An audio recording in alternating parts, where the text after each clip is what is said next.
We also have some breaking news right now. You're looking live here over Mountain Island Lake as officials open up the floodgates. This is exactly what Jim was just talking about. A mandatory evacuation is now in effect for people living along Riverside Drive. So it's an area that floods often, but right now people living there say Mother Nature isn't the only one to blame when it comes to their flooding issues. Though flooding is something many living along Riverside Drive in Charlotte have seen before, it doesn't make it any easier.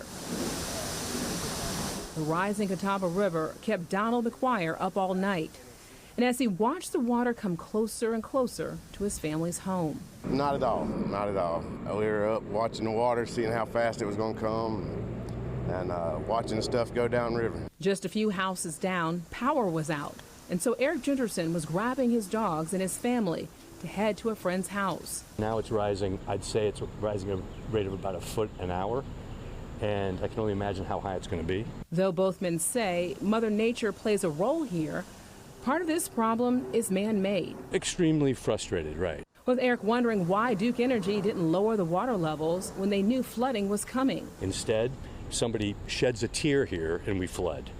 And it's absurd, and it affects so many people who live down this street.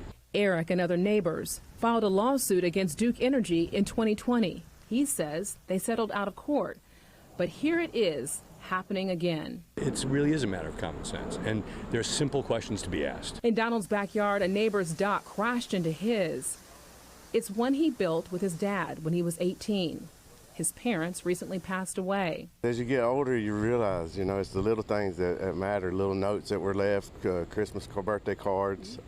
It's the stuff like that that's just nothing to anybody else that means something to you. All he has left of them is what is in his house. My mama's saying always was, if the Lord's willing, the creek don't rise. And here we have the creek rising, so Lord willing, it won't get in the house. For now, he'll continue to watch the river with his mother's prayer on his mind.